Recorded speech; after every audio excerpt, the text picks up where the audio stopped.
sekalian, kalau ada orang kemudian atas nama agama berusaha meracuni kalian supaya kalian membenci orang lain, gelisah oleh keimanan orang lain, berusaha punya keinginan-keinginan untuk membinasakan orang lain atas nama agama, itu bukan salah agamanya, itu salah tafsirnya, salah ustadznya. Pergi dari situ, jauh-jauh, pergi.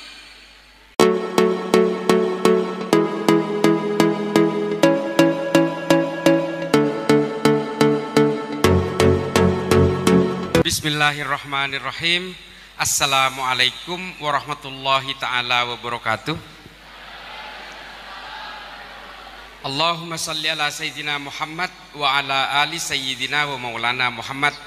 Yang saya hormati Bapak Ibu Kepala Sekolah SMA Negeri 1 Sragen, Ibu Betty, dan supaya tidak ada kesalahan pengucapan nama, ya saya ini semualah jajaran Dewan Guru di SMA 1 Sragen, dan wabil khusus kepada anak-anakku sekalian yang ada di dalam majelis ini.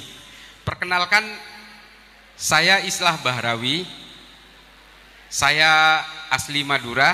Ibu, bapak sekalian, anak-anakku jauh, tapi saya lahir dan besar di desa kecil. Saya mengenal sepatu SMP kelas 2. Saya mengenal celana panjang itu SMA kelas 1. Kalian enak hidup di serba yang sudah serba digital ini, ada HP, ada segala macam. Saya tidak menemukan listrik. Sampai saya itu di Jakarta, saya baru menemukan listrik. Saya belajar dulu, adik-adik sekalian, tolong dengarkan sebentar aja. Habis itu kalian berisik nggak apa-apa. Ini mudah-mudahan bisa mengingatkan kalian bahwa ada yang lebih sengsara dari kalian pada zamannya ya. Saya belajar dulu itu pakai lampu tempel. Demi Allah ini, saya takut disangkain mendramatisir. Dan saya itu, sekolah saya itu 17 kilo. Saya jalan kaki pulang pergi. Kalau ngaji tajwid itu, saya harus melewati lembah, sungai dan sebagainya, itu tengah malam pakai obor. Ini masa kecil saya. Tapi kemudian saya kuliah ke Jakarta. Saya bukan berangkat dari orang kaya. Saya kuliah itu berbiaya sendiri, jadi wartawan di Jakarta. Saya harus survive. Dan kemudian saya juga belajar di Amerika, di Zaytuna Institute, belajar tentang Islamic History and Philosophy di Zaytuna Institute. Saya tinggal di Amerika kurang lebih 5,5 tahun. Dan itulah saya mendapatkan kesempatan itu. Menurut saya mungkin bernasib baik. Tapi itu semua bisa diraih dengan belajar dan serius. Sampai hari ini saya punya kebiasaan yang bisa kalian nilai apakah ini buruk atau tidak. Tapi saya punya kebiasaan membaca buku minimal 1000 halaman per bulan, 250 halaman per minggu. Dan saya tidak merasa cerdas, tidak merasa pintar, tapi kalau hobi baca buku, setidaknya itu biasanya lebih dulu tahu dari orang lain. Ini yang mungkin harus kalian ambil hikmah dari saya, orang kampung yang tidak tahu apa-apa, hidup kekurangan. Tapi memang saya pada waktu umur 6 tahun, karena saya berangkat dari keluarga pesantren, umur 6 tahun itu saya sudah belajar kitab Ad-Jurumiyah. Yang nulis ini namanya Ibnu Ad-Jurrum dari Maroko. Ini adalah kitab tentang belajar tata cara mempelajari tata bahasa Arab. Dan selanjutnya kemudian saya banyak belajar kitab-kitab sejarah, Bidayatun Nihayah dan sebagainya. Sehingga kemudian saya merasa tertarik, dan ketika ada kesempatan untuk belajar ke Amerika, saya menetapkan saya harus belajar tentang sejarah dan filsafat Islam di Amerika. Kebalik, orang biasanya belajar agama Islam itu ke Arab, saya ke Amerika. Karena saya punya keyakinan bahwa di Amerika lah kemudian ilmu itu bisa saya dapat secara berimbang. Dari situ kemudian saya mempelajari filsafat-filsafat dan sejarah Katolik, Protestan, Hindu, Buddha, dan juga termasuk Islam. Lalu kemudian saya membuat compare di situ. Apa akar masalahnya? Dari Amerika saya masuk ke Afrika berkali-kali. Saya tadi ditanya. Sampai sekarang saya masih menjadi tim penasehat dari pemerintahan Somalia, karena Somalia ini adalah negara yang punya paham agama yang sama, punya tafsir agama yang sama, punya madhab yang sama, punya manhaj yang sama, punya ijtihad yang sama. Satu negara ini adalah negara dengan pemeluk Wahabisme. Satu negara sepakat mengharamkan ucapan Natal. Satu negara sepakat mengharamkan Maulid. Satu negara sepakat mengharamkan wayang. Satu negara sepakat mengharamkan musik. Somalia. Tapi perangnya tidak pernah berhenti hingga hari ini. Setengah dikuasai Republic of Somalia, setengahnya lagi dikuasai oleh kelompok teroris paling ditakuti di Afrika, namanya Al-Shabaab. Sama satu negara pahamnya, tapi perangnya tidak pernah berhenti. Hari kemarin kalian cek beritanya di CNN, 100 orang tewas karena ada bom mobil di Mogadishu. Pahamnya sama, nggak berbeda-beda seperti kita. Satu negara itu pahamnya sama, bukan hanya agamanya, tafsirnya pun sama. Semua ulamanya lulusan Saudi dan lulusan Mekah dan Madinah. Semua mereka sepakat semua. Rokok haram, semua sepakat. Tidak ada orang ngerokok di sana. Saya masuk 3 kali ke Mogadishu. Dan saya kemudian naik ke Somaliland, ke Tanzania, ke Sudan, hingga negara tanduk Afrika.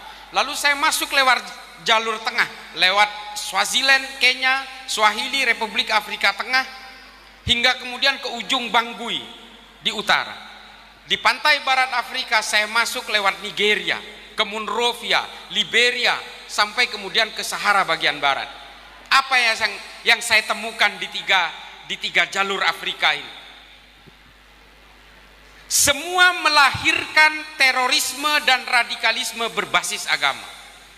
Di Somalia melahirkan Al-Shabaab. Di tengah ada Seleka dan anti Balaka. Di bagian barat ada Boko Haram. Ini adalah mimpi-mimpi politik yang menunggangi agama, yang kemudian meracuni semua anak muda seusia kalian. Lalu kalian diracuni dengan berbagai janji-janji utopis yang bernama ketegakan daulah khilafah. Ini saya akan bahas kalian tentang ini, supaya kalian punya pengetahuan dasar apa sih khilafah itu, apa sih tentang politik dalam Islam itu, dan juga politik dalam berbagai agama, dan juga politik yang menunggangi berbagai agama. Politik ini tidak hanya menunggangi agama Islam, dia juga menunggangi Hindu, Buddha, Kristen, Katolik, dan berbagai kepercayaan lainnya di seluruh dunia. Kelompok-kelompok radikal, ini tolong ketahui adik-adik, kelompok-kelompok radikal selalu menunggangi agama dengan jumlah populasi terbanyak di satu negara itu. Makanya teroris di Indonesia itu kebanyakan menunggangi agama Islam. Di India terorisnya menunggangi agama Hindu, namanya kelompok Shiv Sena. Kalau di sini di Indonesia itu menunggangi agama Islam. Ada JI, JAD, JAK, JAT, JAS, MIT, MIB, NII, Khilafatul Muslimin. Ini organisasi-organisasi teror yang kemudian menunggangi agama untuk melegalisasi segala aksi-aksi kekerasannya. Tahu nggak organisasi semua yang saya sebutkan tadi? JI, JAD, JAK, JAT, JAS, MIT, MIB, NII, Khilafatul Muslimin, di mana episentrumnya? Solo. Semua dilahirkan di kota Solo. Semua dilahirkan dari sebuah epicentrum yang bernama Sukoharjo. Semua dilahirkan di sebuah epicentrum pesantren yang bernama Al-Mu'min, tepatnya di Ngeruki. Saya buka aja. Solo Raya ini adalah tempat yang sangat unik. Bom Bali 1, bom Bali 2, bom Tentena, bom Malam Natal, bom Marriott, bom Ritz-Carlton, kedutaan Filipina, kedutaan Australia, bom Kampung Melayu, bom Sarinah Tamrin. Rapat awalnya selalu di Solo Raya. Di sana ya. Ini yang harus kalian ketahui, mengapa kemudian Solo Raya ini menjadi unik buat saya. Saya tenaga ahli pencegahan radikalisme, ekstremisme, terorisme Mabes Polri. Ini kerjaan saya. Dan epicentrumnya ada di Solo Raya. Semua dirapatkan di situ. Pelakunya bisa saja orang Lamongan, Amrozi, Ali Fauzi, Ali Imron, Imam Samudra orang Banten, dan berbagai jaringan-jaringan yang terlibat dalam bom-bom Jamaah Islamiyah tahun 2000 hingga 2009 itu semua dirapatkan di sini, dan pelakunya orang dari mana saja. Artinya apa? Gerakan-gerakan radikal dan teror ini no boundaries, borderless. Untuk itulah kemudian saya belajar bagaimana pola perilaku mereka ini bergerak. Saya masuk ke Afrika, saya masuk ke Asia Selatan, saya mempelajari bagaimana gestur-gestur gerakan ini di Libya, di Suriah, di Pakistan, di Afghanistan, Thailand Selatan, konflik antara Sinhala dan Tamil, konflik antara kelompok-kelompok minoritas di Filipina. Saya masuk ke FARC di Kolombia, saya masuk ke berbagai gerakan-gerakan radikal di Eropa, Baader-Meinhof, IRA, Basque, White Supremacy, Ku Klux Klan. Ini semua saya pelajari. Dan ternyata intinya adalah mereka menunggangi agama-agama supaya aksi-aksi kekerasan dan kebenciannya itu terlihat terhormat. Adik-adik sekalian, semua organisasi yang saya sebutkan tadi, mulai dari Al-Shabaab, Boko Haram, Seleka, termasuk juga Jabhatun Nusra, Al-Qaeda, ISIS, Laskar At-Taiba, dan juga berbagai gerakan-gerakan Thailand Selatan dan Abu Sayyaf dan sebagainya, termasuk yang ada di sini, semua punya cita-cita politik.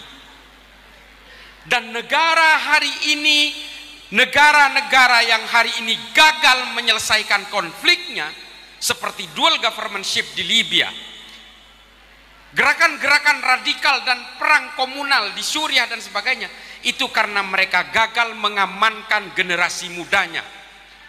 Ini tolong dicatat. Ketika suatu bangsa itu gagal mengamankan otak dari keterpaparan terhadap ideologi-ideologi kekerasan di kalangan anak mudanya, maka negara itu akan terus berkubang konflik. Hari ini di Libya, Sudan terbelah menjadi dua bagian. Nigeria, Somalia, Republik Afrika Tengah, Somaliland, Tanzania, hari ini tidak pernah terbebas dari konflik karena mereka lalai memberikan penyadaran terhadap semua generasi muda. Mengapa? Karena bagi kelompok radikal, tolong dicatat, bagi kelompok radikal, bagi kelompok teror, kalian ini adalah investasi masa depan. Itu yang harus kalian ingat. Kalian adalah investasi masa depan bagi ideologi mereka. Negara yang gagal dan ambruk karena gagal dalam menguasai otak anak mudanya. Kata siapa? Kata Ibnu Khaldun dalam Al-Muqaddimah. Kata siapa juga? Menurut Thomas Aquinas dalam Summa Theologica. Kata siapa lagi? Menurut Jürgen Habermas dalam Verfassung Patriotismus. Kalau kita gagal mengelola kalian, maka negara ini akan ambruk. Kita akan berperang satu sama lain. Kalian nggak bisa sekolah begini. Kalau kalian mau tahu, kalian yang tidak aware dengan kelompok-kelompok radikal ini, dan yang masih mudah terpapar oleh janji-janji politik kelompok agama yang sebenarnya ingin menjajah otak kalian ini, saya akan bawa kalian ke Somalia. Ada yang mau? Saya aja enggak. Saya hanya bertahan 3 jam di Mogadishu. Itu pun saya harus berpindah-pindah tempat setiap 15 menit untuk menghindari cek pos mereka, cek pos kelompok Al-Shabaab, supaya tiba-tiba tidak ada RPG, tidak ada roket yang mendarat di sekitar saya. Karena saya orang asing dan mereka tahu saya adalah bagian dari lembaga PBB. Ini loh, coba bayangkan, kalian enak sekali bisa duduk begini. Karena apa? Negara ini aman. Negara ini sangat aman. Kalian bisa sekolah dengan enak. Coba bayangkan, adik-adik yang perempuan ini di Afghanistan. Yang ini adik-adik anak-anakku yang perempuan ini di Afghanistan ini.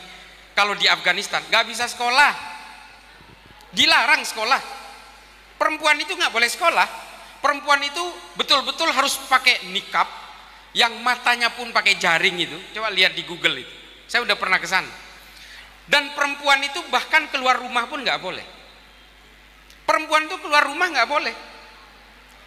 Dan mereka itu akan diberikan sanksi oleh negara kalau dia tidak setuju suaminya poligami. Coba bayangin. Dia akan dipenjara dan bahkan didera dengan cambuk. Saya udah ke sana. Kalau dia tidak setuju terhadap suaminya yang ingin berpoligami, akan dihukum. Dan kalau sudah balik perempuan tidak boleh menolak untuk dinikahi. Itu Afghanistan. Sekolah dilarang. Hari ini maksudnya. Afghanistan di bawah Taliban. Dan di sana betul-betul negara laki-laki, seolah-olah menjadi perempuan itu apes banget di Afghanistan itu. Padahal menjadi perempuan atau laki-laki itu kan bukan pilihan kita. Itu adalah kehendak Allah, kehendak Tuhan. Tapi kemudian tafsir-tafsir inilah yang memelintir semuanya, seolah-olah perempuan ini warga kelas 2. Kok tega banget gitu loh Tuhan kesannya. Nah, oleh karena itu adik-adik sekalian, terutama yang perempuan, saya ini laki-laki. Tapi mungkin saya satu-satunya yang berani mengatakan saya anti poligami. Maaf, yang laki-laki ini maaf.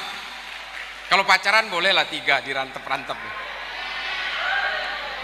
Saya itu dulu waktu SMA itu karena saya memang ya kayak ginilah, kan jelek. Saya itu ngucapin cinta, nembak teman saya itu 2 kali ditolak. Tapi sekarang ya mereka ngejar-ngejar.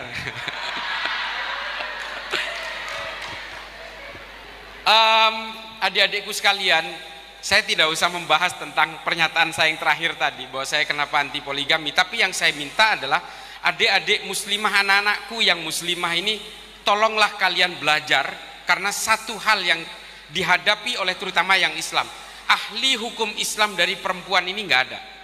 Satu-satunya profesor ahli hukum Islam perempuan itu namanya Profesor Azizatul Hibri, teman saya dari Washington University.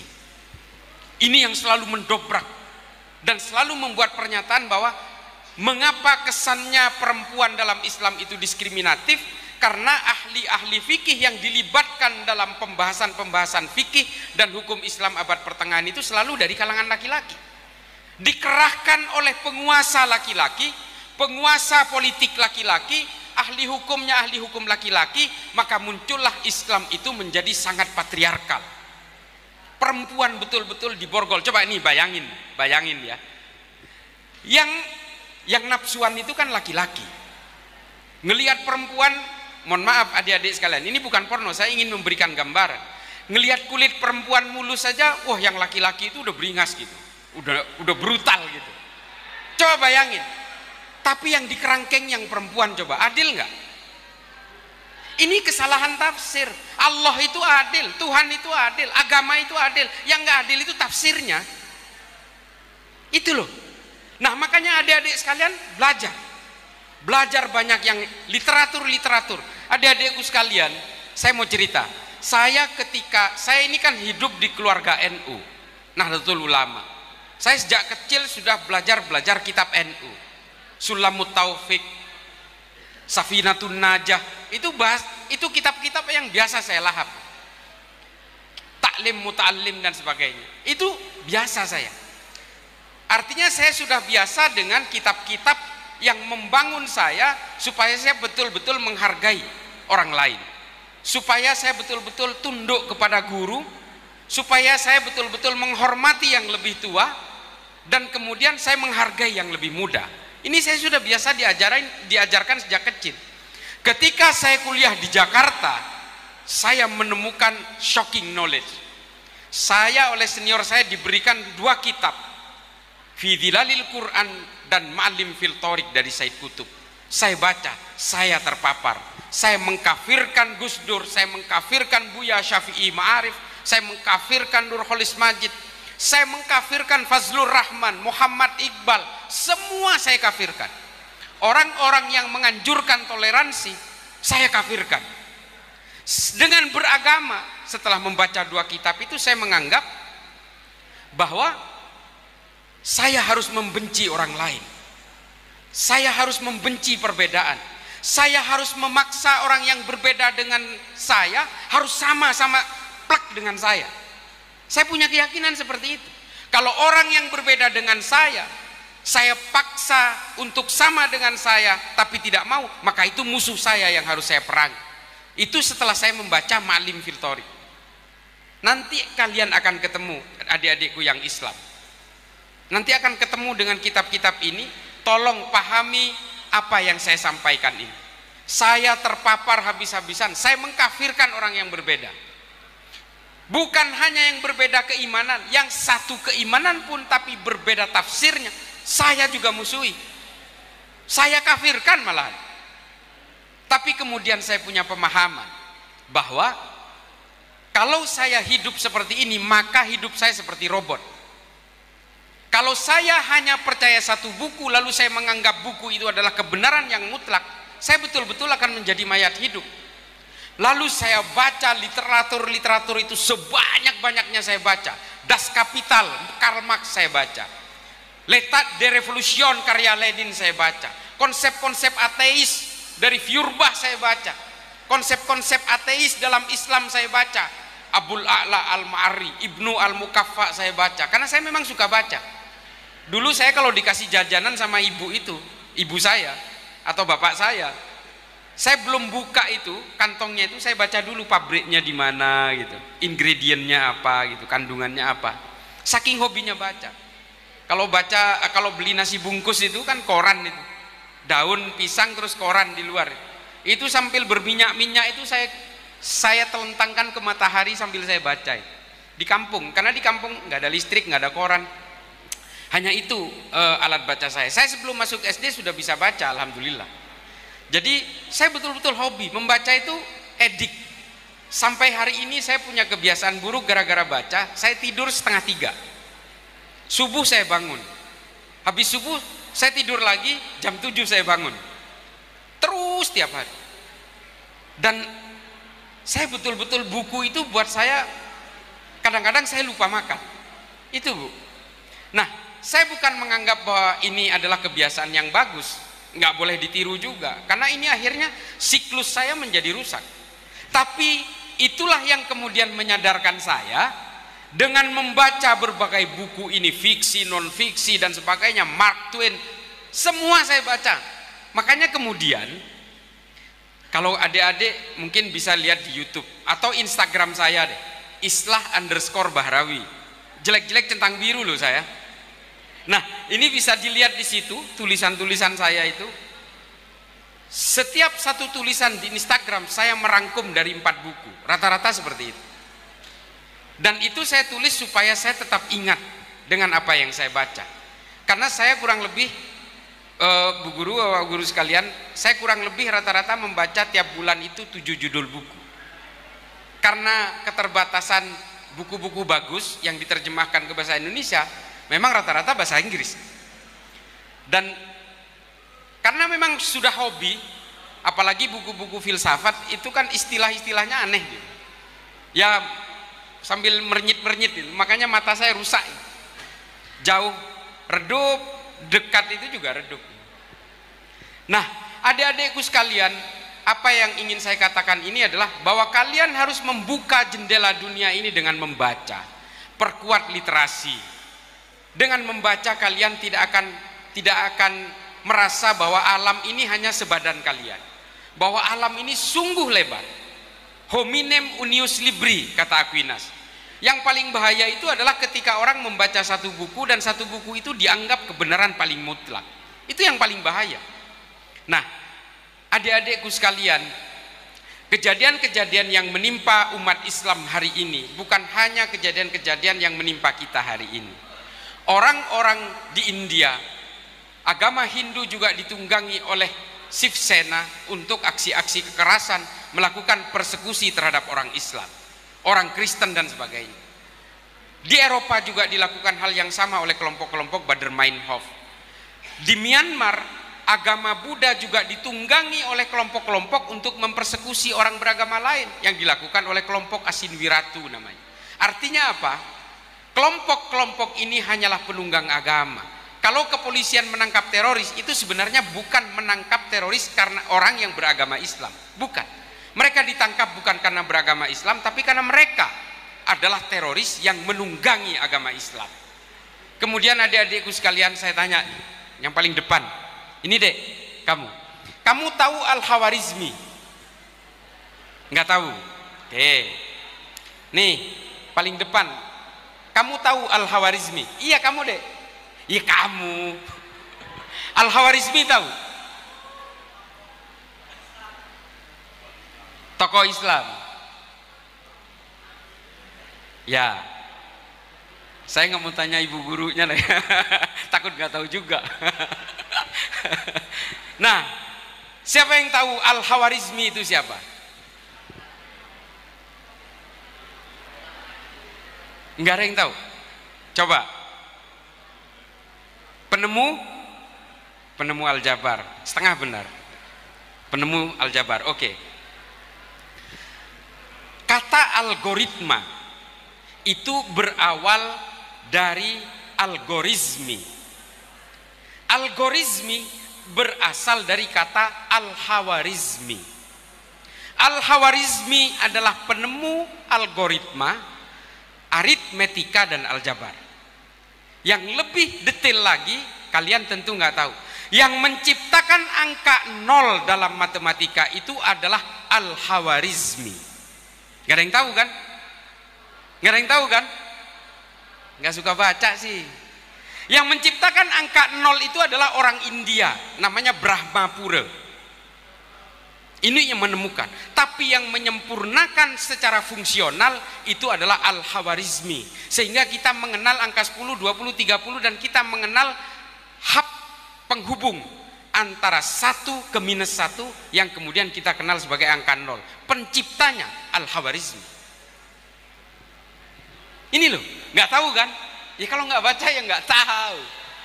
Kalau nggak ada angka 0 yang difungsikan oleh Al-Khawarizmi, -1, -2, -3 dan seterusnya, nggak bakal ada. Demikian juga dengan angka 10, 20 dan seterusnya.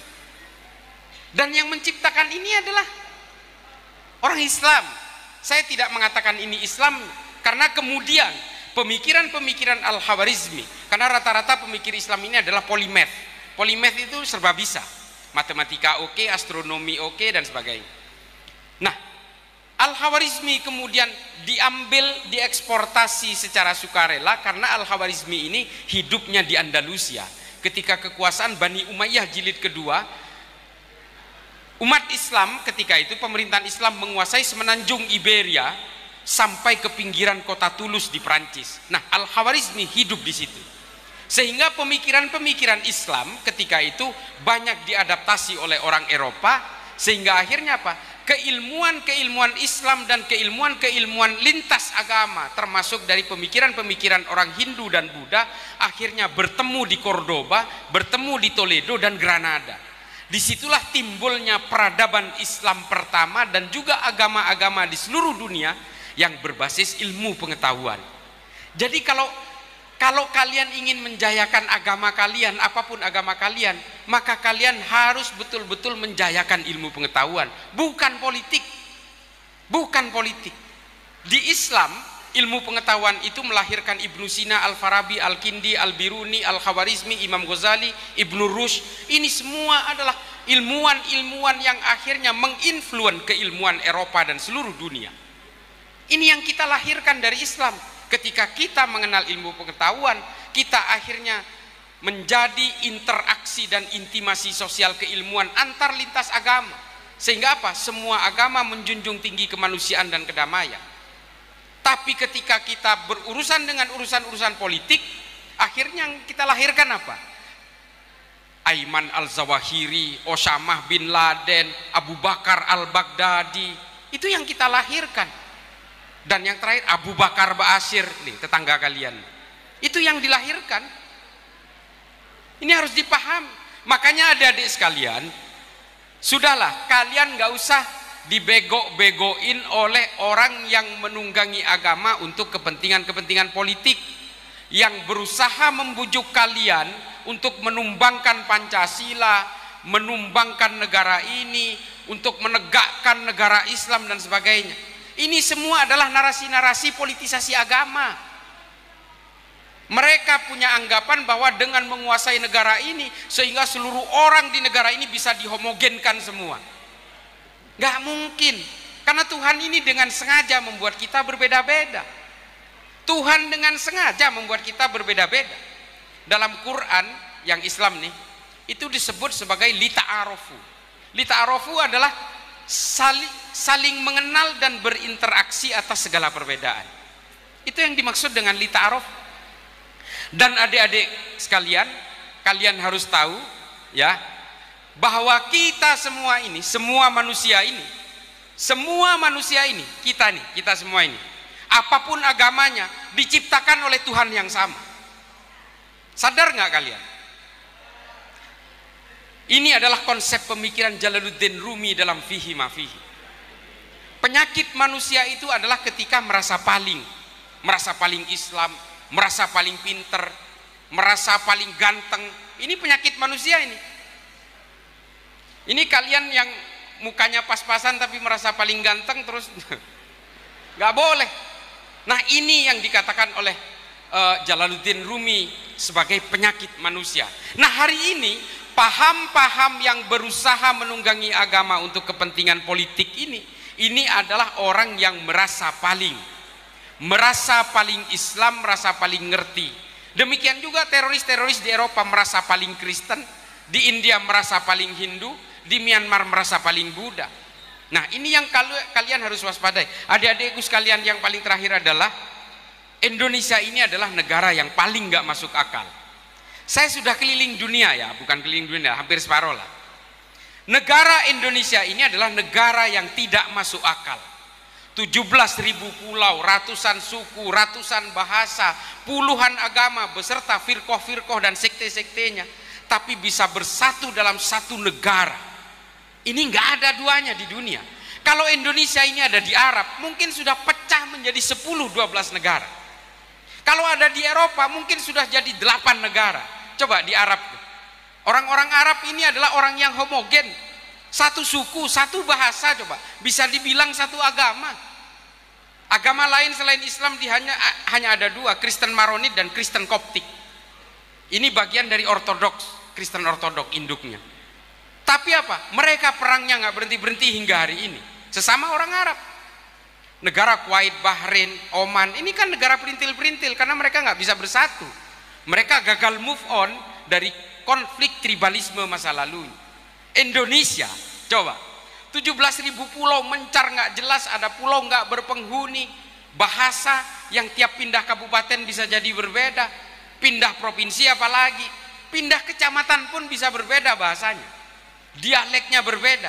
Coba Madura dan Surabaya dipisahkan selat, sekarang ada jembatan yang ditempuh dalam waktu 3 menit, bahasanya jauh sekali.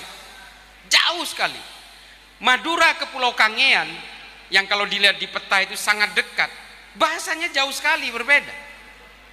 Banyuwangi dengan Bali, Bali dengan Lombok, Lombok dengan Sumbawa, semuanya berbeda. Ini negara nggak masuk akal.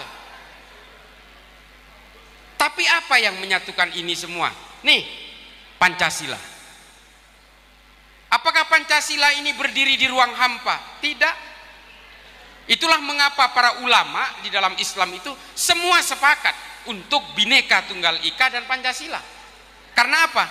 Kalau kita mempelajari pemikiran Ibnu Khaldun dalam Al-Muqaddimah, dan ada 2 kitab dasar, Ibnu Khaldun dalam Al-Muqaddimah dan Abu Bakar Ahmad Ad-Dinawari dalam Al-Mujalasah wa Jahirul Ilmi, dan juga konsep Verfassung Patriotismus dari pemikiran filsuf Jerman yang bernama Jürgen Habermas, ini semua menjadi satu, bahwa suatu negara itu akan tetap utuh, tetap terus langgeng kalau mereka sepakat terhadap satu kesepakatan bersama yang oleh Ibnu Khaldun disebut sebagai Al-Muqaddimah Al-Asobiyah.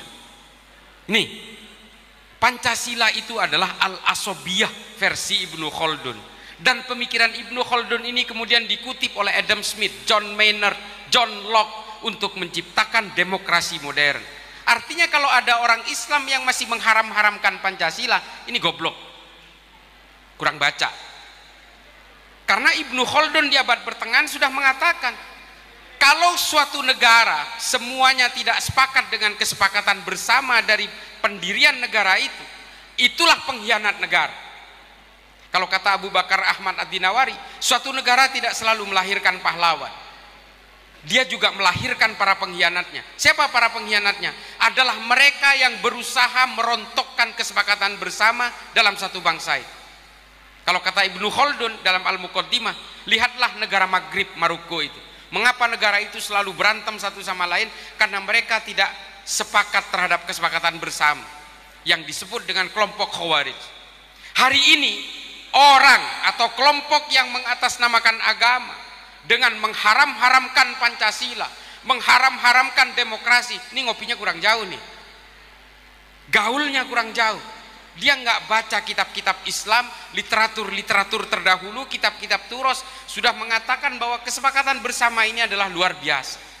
Al-Asobiyah ini adalah sendi dari suatu negara, dan sekarang kemudian berusaha dirontokkan dengan paham khilafah, yang dikatakan bahwa paham khilafah ini adalah buatan Tuhan, ini adalah warisan Nabi Muhammad, maka ini harus kita jalankan di sini dengan keyakinan bahwa inilah solusi atas segala permasalahan. Ini kalian dibodohin dengan begini-begini, termasuk saya juga sempat dibodohin dulu. Padahal khilafah itu bukan buatan orang Islam, apalagi buatan Tuhan.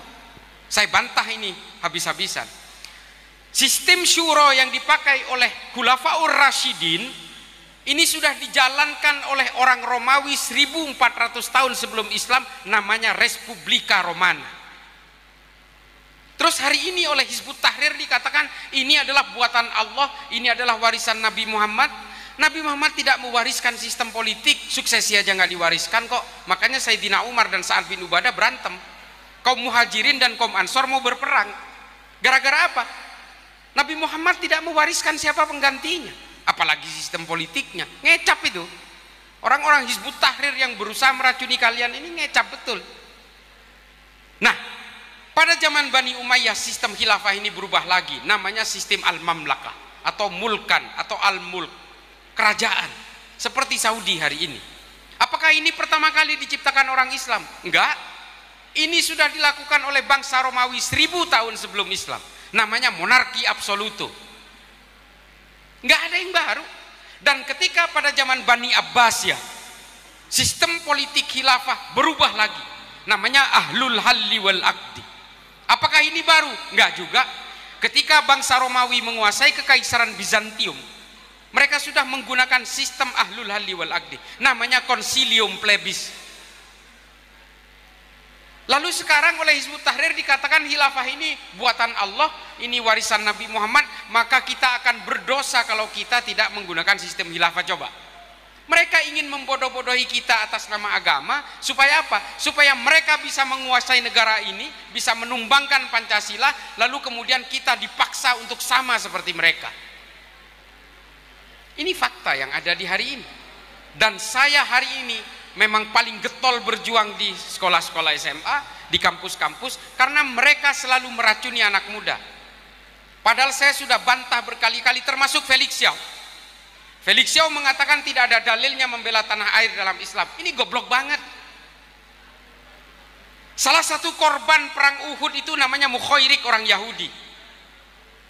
Diterangkan dalam Tarikh At-Tabari volume 3 bab Al-Umam Al-Muluk halaman 182. Ini saya buktikan. Salah satu korban perang Uhud itu adalah orang Yahudi, bukan hanya orang Islam. Namanya Mukhairik dari Bani Koinuka. Lalu Rasulullah, lalu dia bingung Mukhairik ini gugur dalam perang Uhud. Dia tewas. Lalu sahabat bertanya, ya Rasulullah, ini mau dimakamin kayak apa nih? Sementara dia syuhada tapi bukan orang Islam. Lalu Rasulullah menjawab, udah nggak usah pusing, serahkan saja kepada keluarganya, biarlah keluarganya yang memakamkan sesuai dengan keyakinannya. Entah dia nanti masuk surga atau masuk neraka, biarlah Allah yang akan memutuskan. Lalu keluarlah hadis terkenal, Mukhairik adalah sebaik-baiknya orang Yahudi. Itu hadis yang terkenal dan sahih, dikutip oleh Imam Bukhari. Nah, dari sini kita bisa mengambil pelajaran, kalau perang-perang pada zaman Nabi ini adalah perang agama, Nabi tentu saja tidak akan mengajak orang-orang non-Islam. Tapi karena ini adalah perang membela tanah air, makanya Nabi juga mengajak orang Kristen dan orang Yahudi. Contohnya adalah Mukhairik ini. Gitu loh. Lalu kemudian Mukhairik gugur, dia membuat surat wasiat bahwa 63% hartanya diserahkan kepada Rasulullah. Lalu oleh Rasulullah dibuat sebuah lembaga untuk menyantuni anak yatim dan janda-janda perang. Inilah Baitul Mal pertama di Madinah yang didirikan oleh Nabi. Baitul Mal itu didirikan oleh Nabi. Dimodali siapa? Orang Yahudi, Bu. Sejarah sahih nggak bisa dibantahin. Tarikhul Khulafa Imam Suyuti juga menulis, Ibnu Katsir, Ibnu Athir, Imam Mas'udi, Al-Rawandi semua nulis. Cuma kita kan nggak pernah nyampein ini. Perang Uhud itu hari Sabtu. Orang Yahudi itu kalau hari Sabtu itu ada hari Sabat, nggak boleh keluar rumah. Mukhairik memaksa keluar untuk ikut berperang. Istrinya bertanya, Mukhairik kamu mau kemana? Ini kan hari Sabat. Lalu Mukhairik menjawab, saya ingin membantu Nabi, membantu Rasulullah berperang di Uhud. Meskipun saya beragama lain, setidaknya saya simpati dan respek kepada Nabi. Itulah akhlak. Yang cinta kepada Nabi ini bukan hanya orang Islam, orang non-Islam juga cinta kepada Nabi karena akhlaknya. Dan kalian harus tahu, adik-adik sekalian, mengapa Heinrich Heine, ahli sejarah, dan juga berbagai ahli sejarah seperti William Montgomery Watt, Maxim Robinson itu menobatkan bahwa Nabi Muhammad ini adalah orang paling moderat pada zamannya. Mengapa demikian? Ketika Nabi itu hijrah ke Madinah, Nabi mendamaikan dua suku yang berperang satu sama lain selama berabad-abad. Namanya suku Aus dan suku Khazraj. Yang kedua, Nabi mendamaikan pertikaian antara orang Kristen dan orang Yahudi yang sering berebut untuk menjadi pemungut pajak di Madinah. Dan juga Nabi mendamaikan pendatang dan orang pribumi yang kemudian dikenal dengan kaum Muhajirin dan kaum Ansor. Ini semua oleh Nabi didamaikan dengan piagam Madinah. Makanya Nabi itu dianggap orang paling moderat pada zamannya. Karena apa? Dari piagam Madinah itulah kemudian keluar kesimpulan bahwa Nabi betul-betul ingin menghormati semua manusia untuk mengangkat harkat dan martabat manusia tanpa melihat latar belakangnya. Equalizing right and obligation. Untuk bisa menyeimbangkan dan menyamaratakan hak dan kewajiban setiap manusia tanpa peduli suku dan agamanya. Nah, itulah yang dimaksud dengan moderasi beragama. Apapun keyakinan kalian, apapun tafsir agama kalian, apapun keimanan kalian, maka kalian harus betul-betul menghargai kemanusiaan dan juga menjaga kedamaian. Ini yang paling penting, karena tujuan agama itu adalah supaya manusia mengenal manusia lainnya. Khairun nas anfa'uhum linnas. Dan juga bisa menciptakan kedamaian. Karena kata Allah, perdamaian adalah kemenangan yang nyata.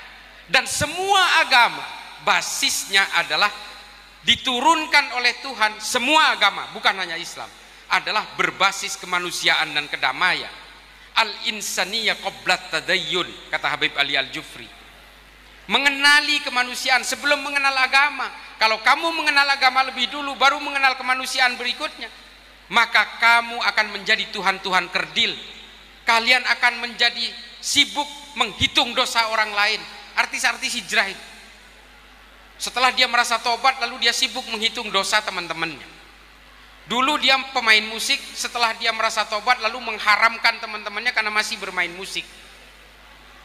Jadi pemahaman kalian itu apapun, mau mengharamkan apapun, silakan aja sepanjang kalian menghargai kemanusiaan dan selalu menciptakan kedamaian tanpa harus mengkafir-kafirkan orang lain.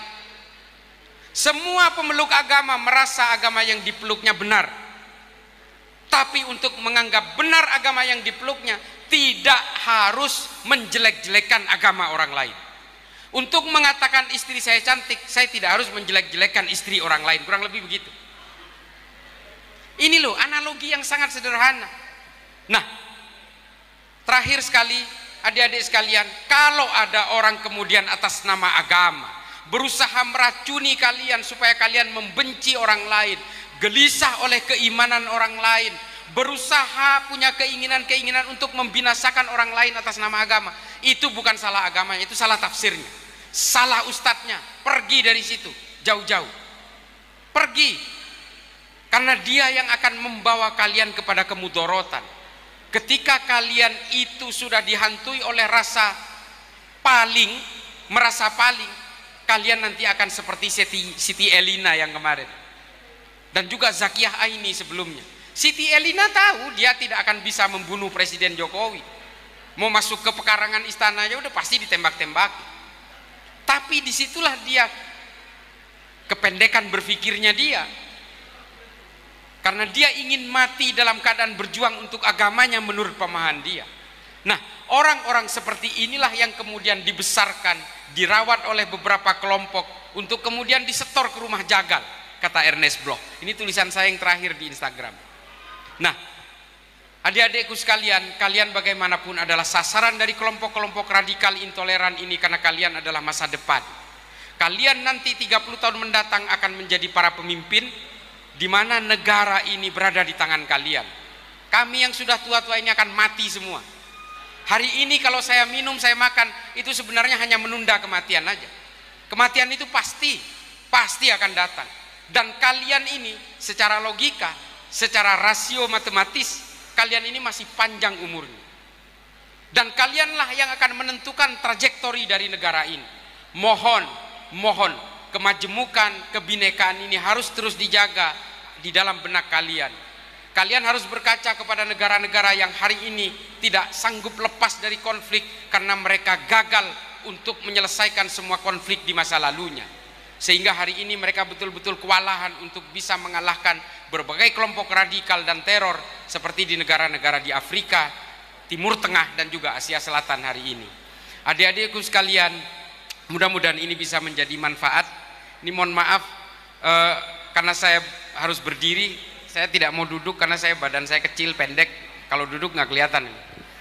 Nah, adik-adikku sekalian, silahkan ikuti Instagram saya islah_bahrawi.